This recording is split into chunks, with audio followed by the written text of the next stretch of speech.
Godzilla n'a peur de rien. C'est pourquoi il n'hésite pas à poursuivre Titan X à travers l'océan déchaîné. Ils viennent de se battre et Godzilla semblait vouloir en finir vite. Mais Titan X savait où elle allait, un endroit où même Godzilla n'ose pas mettre les pieds.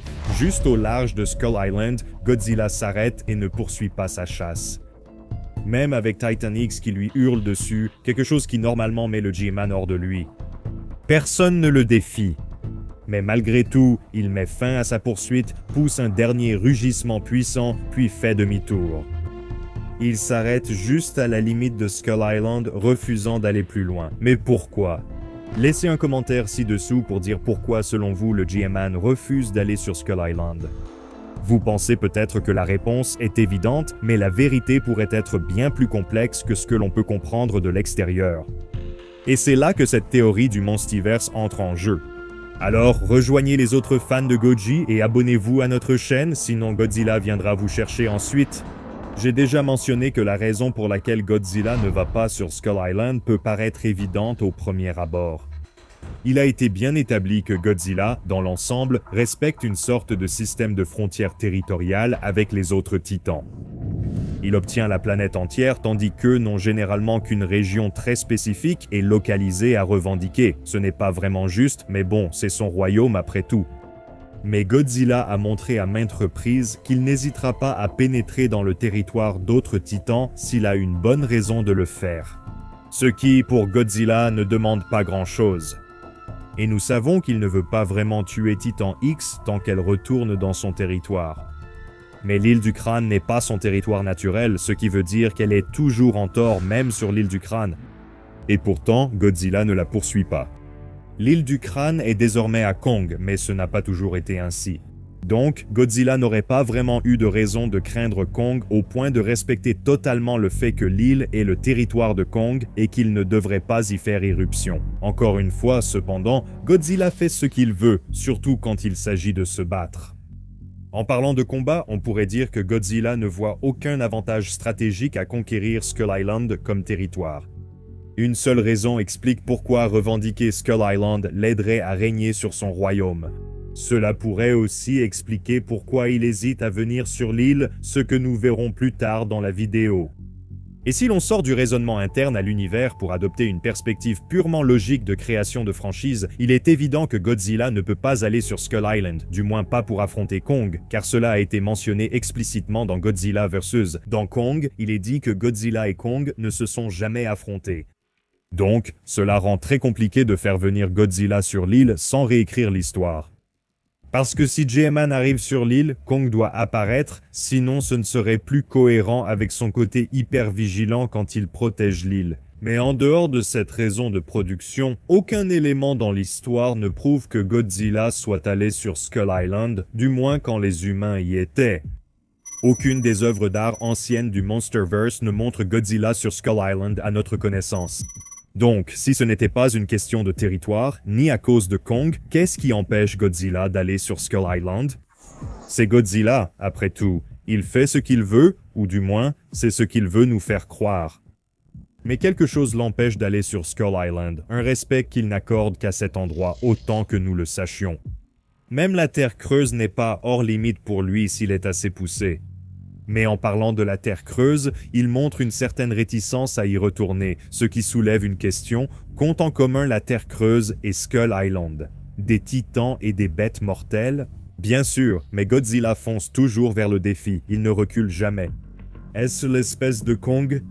Le fait qu'ils aient évolué pour former des cultures et une véritable société est certainement un grand événement et un défi pour Godzilla que les autres espèces de titans ne présentent pas vraiment, mais rien chez lui n'a jamais montré le moindre signe de peur envers leur espèce. Même ce puissant rival, un Kong des temps anciens, qui a vaincu Godzilla, n'a fait que pousser le grand à se sentir coupable d'avoir perdu et à penser qu'il pourrait faire mieux la prochaine fois.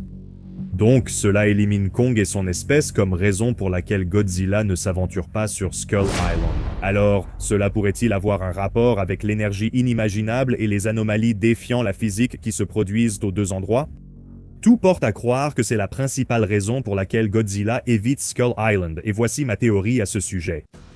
Godzilla est un être supérieur, conscient de bien plus de choses que ce que l'on pourrait attendre d'une telle créature.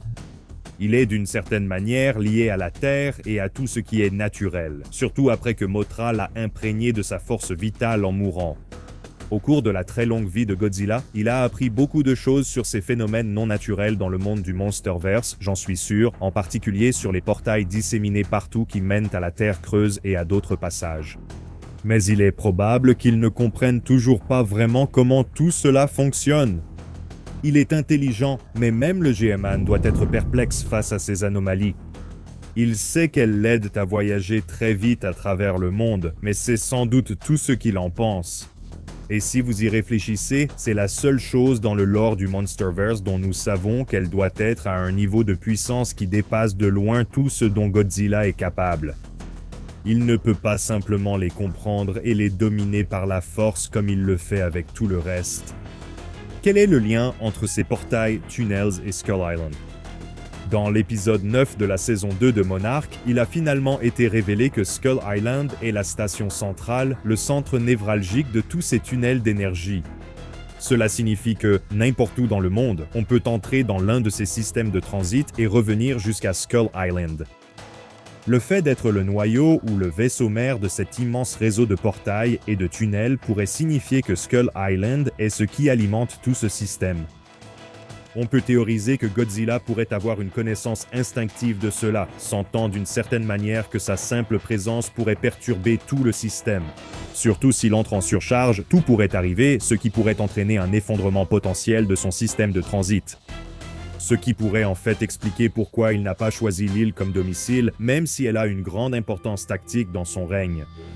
Depuis cet endroit, il pourrait aller partout sur la planète. Mais peut-être qu'il vaut mieux que Skull Island reste caché et aussi éloigné que possible de toute bataille de Titans. Se lancer dans un grand combat sur Skull Island pourrait faire perdre à Godzilla son moyen de voyager à travers la planète et d'accéder à la Terre creuse.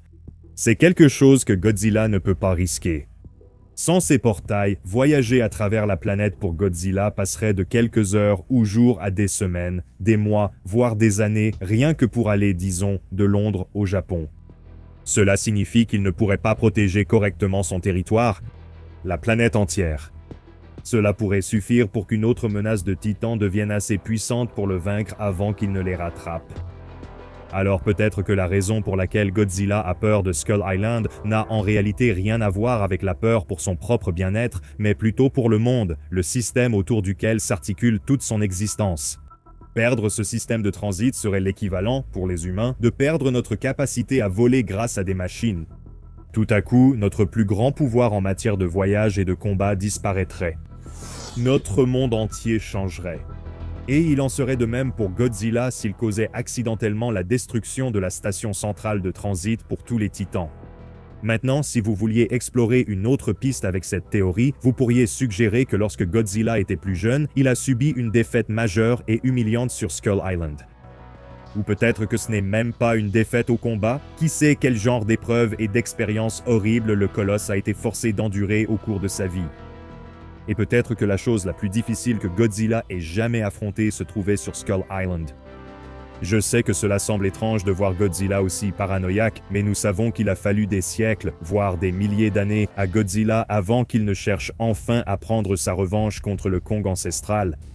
Quand il est finalement revenu, l'ancien Kong était déjà mort, probablement de vieillesse.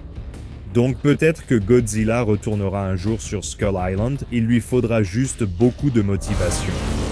Merci à tous ceux qui sont encore là, j'espère que vous avez apprécié cette théorie juste pour s'amuser, ce qui est parfois un défi dans cet univers, mais peut-être que nous n'aurons jamais la véritable raison pour laquelle Godzilla ne met pas les pieds sur Skull Island, et laisser cela comme un vrai mystère pourrait être une bonne chose pour l'univers cinématographique. Mettez un j'aime à cette vidéo si vous aimez tout ce qui concerne Godzilla dans le Monsterverse. C'était Jacob et je vous dis à la prochaine.